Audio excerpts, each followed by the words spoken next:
I'm going to show you how to get beautiful large bumper crop of strawberries. These are last year's plants. These were cuttings that we took from our own plants a year previous. People say you don't get a crop on your first year. If you take your cuttings in the autumn and pot them up into a 1 litre pot or even a small pot, grow them through the winter so they get a good root, and then put them into a 3 or a 5 litre pot, you will get a crop of strawberries in your first year. These cropped last year, and I've also had runners off which have produced plants for this year. But I'm going to show you, I'm going to revitalise these because the best crop you'll get will be off your second year old plants. So what I'm going to do, rather than waste any of last year's compost, I've got an empty wheelbarrow here. These are 20 litre containers that I grew onions in last year. You can see the compost still in there, no weeds in, and this was my own mix.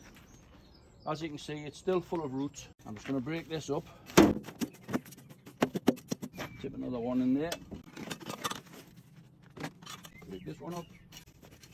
And I think we'll try another one in there and make that 60 litres of compost. This originally was peat-based compost and joinless mix, which you've seen me do for several mixes, tomatoes and other things.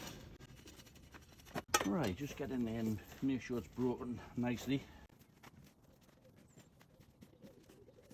That's quite nice. There might be a few lumps in the bottom, but we'll break those up as we go. Right, now that's last year's spent compost, and there'll be no feed in there now. So what I'm going to do, we're going to replenish that. I don't know anywhere that does a strawberry fertiliser, but an ideal thing is a tomato fertiliser.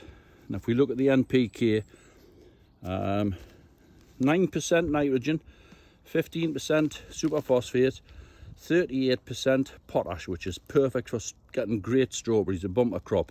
It's also got magnesium and other trace elements in it.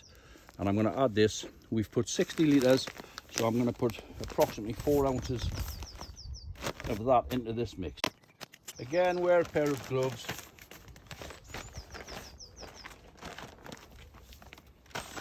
I'm not weighing it out, but I handle it regular enough, so I do know roughly that will be a couple of ounces there.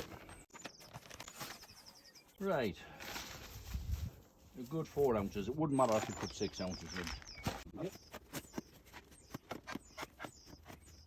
Right, I can't see any fertiliser there now, so that's going to be the base of my mix. I'm going into a 10 litre container.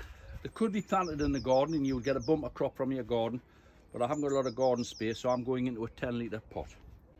So I'm not going to put all this compost in because we may get weeds germinating. There may be some weeds from last year, but I'll certainly put the bottom.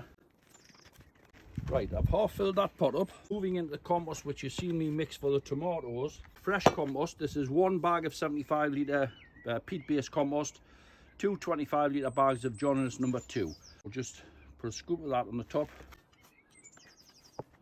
and that will suppress any weeds that would germinate from the bottom. These haven't been tidied up from last year at all. You can see there's weeds, there's dead leaves.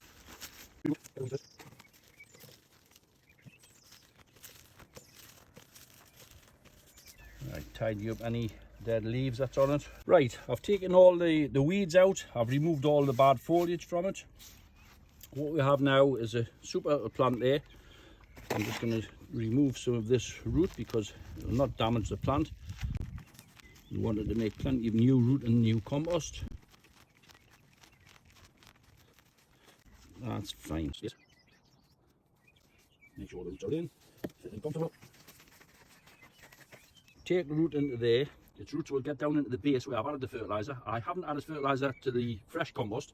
There is feed in it. But what I'm going to do, I'll water those in, give them 2 or 3 days, and I'll give them a good liquid feed of seaweed.